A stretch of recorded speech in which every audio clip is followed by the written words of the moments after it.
Hello, everyone, and welcome to another edition of Readings and Thoughts from the Scriptures. We continue our readings and comments from 1 Corinthians.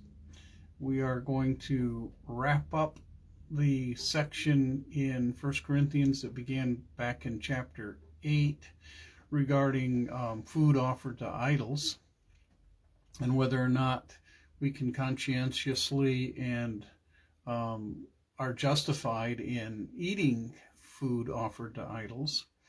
And that was an issue in Corinth. It was one of the questions that the Corinthians, by way of letter, sent Paul a question about.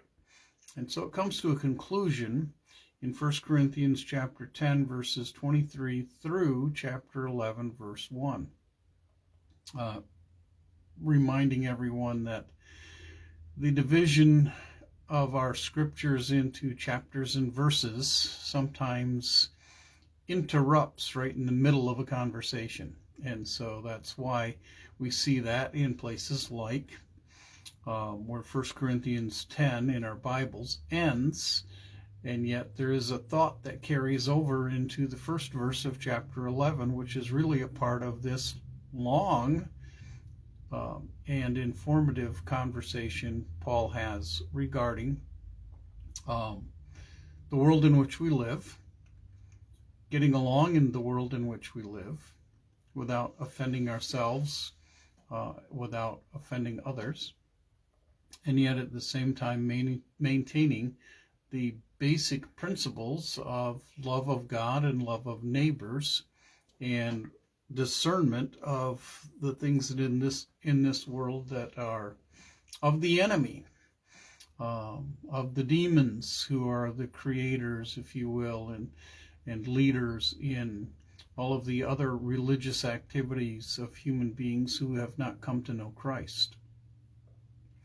So this section deals with a title, or is entitled in the NIV, The Believer's Freedom. So we have freedom. And at the same time, we have responsibilities. And the freedom is God-given. But sometimes we use that God-given freedom for ungodly things, ungodly, self-centered purposes in our lives.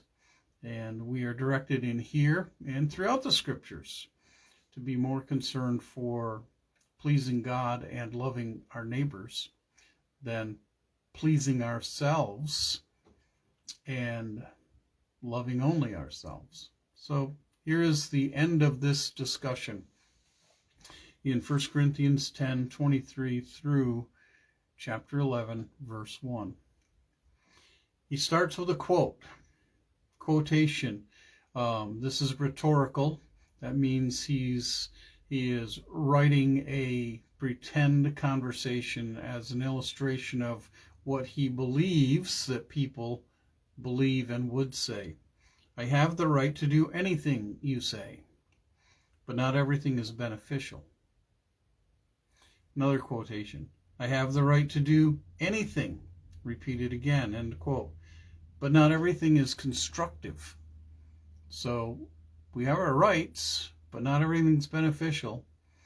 And we have the right to do things, but not everything is constructive. So he's concerned about what benefits us and others and what builds up us and others. No one should seek their own good, but the good of others. Eat anything sold in the meat market without raising questions of conscience. For, and here Paul quotes scripture, the earth is the Lord's and everything in it. And that's a quotation from Psalm 24, verse 1. So, everything belongs to the Lord, and the Lord has given us the freedom to eat anything we want. The ceremonial laws of clean and unclean no longer apply from the Old Covenant into the New Covenant. That was clarified to Peter in Acts chapter 10. And it's clarified even by Jesus when he talks about food entering us, not defiling us, no matter what that food is. It's what comes out of our hearts our motivations, the actions of our will that defile us. Verse 27, if an unbeliever invites you to a meal and you want to go, you do have the right to say, no thanks, I can't come. But if you want to go, eat whatever is put before you without raising questions of conscience. That was the question that started all this. Is it okay to eat food that has been sacrificed to an idol that is left over now in the meat market at probably a discounted price? But if someone says to you, quote unquote, this has been offered in sacrifice, in other words, they're either trying to awaken your conscience or their conscience is awakened and this is not right in their sight, then do not eat it, both for the sake of the one who told you and for the sake of conscience. Not just our conscience, other people's consciences. I'm referring to the other person's conscience, not yours. For why is my freedom being judged by another's conscience? That's a question that might come up in any of our minds. If I take part in the meal with thankfulness, God is everything, the earth is the Lord's and everything in it, and we should be thankful for every meal we have. And we should not be afraid to give thanksgiving to God publicly if we're in a restaurant, or if we've invited people over who are not believers, or if we're invited to have a meal with unbelievers. I don't think it's appropriate all the time to insist that we give thanks for our food, but in an unbeliever's house, it may be an affront to them. And it's not a matter of fearing offending someone, as is so much the fad today in our society. It's a matter of just being open to the fact that we're in someone else's house.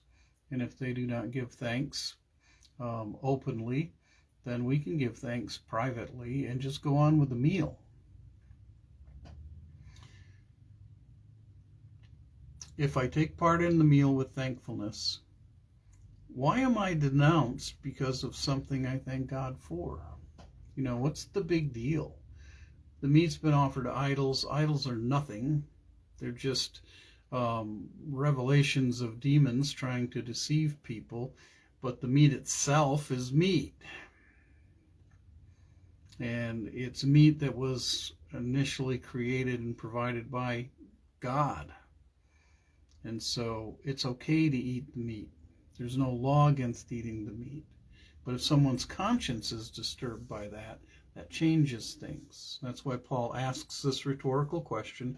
If I take part in the meal with thankfulness, why am I denounced because of something I thank God for? In other words, someone else denounces us for eating something that is they consider ceremonially unclean or something. Or in the case of the example I used in the last video, you know, if someone offers us a beer or a glass of wine, and we're thankful for that, and we're not entering into a drunken party, then what's wrong with having a glass of wine or a beer? And unless someone says, you shouldn't be doing that, well, in that case, we have to be sensitive to that person as well.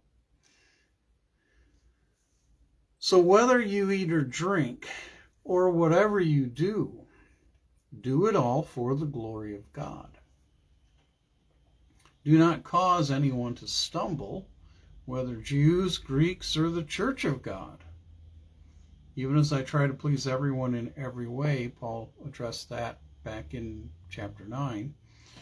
For I am not seeking my own good. It's not all about me,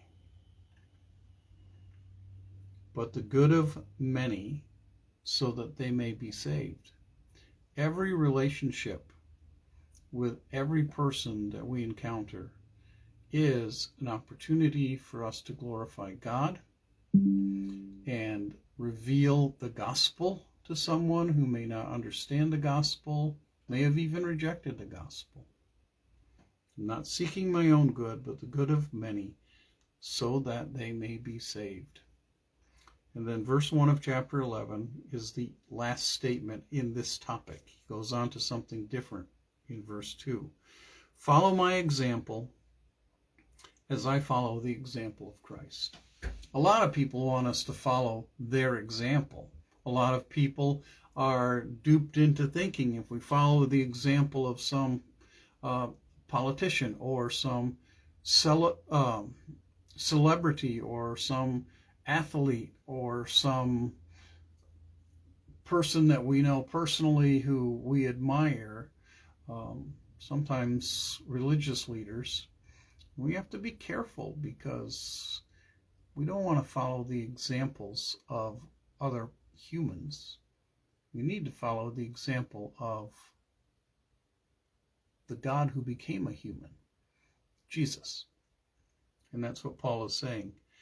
Follow my example only as far as I follow the example of Christ. And as a pastor, I would say exactly the same thing.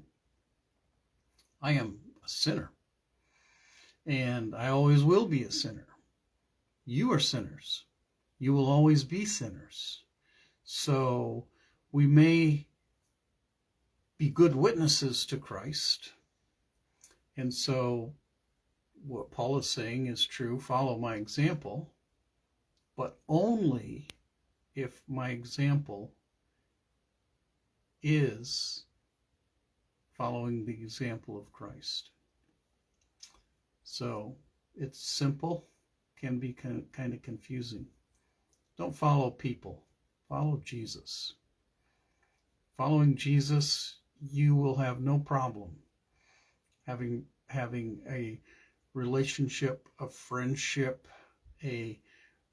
taking opportunity to share the gospel with other human beings as we follow Christ. May we invite them to follow us in following Christ, but not following us for our own fame or fortune. So follow Christ, and we'll see you at the next video.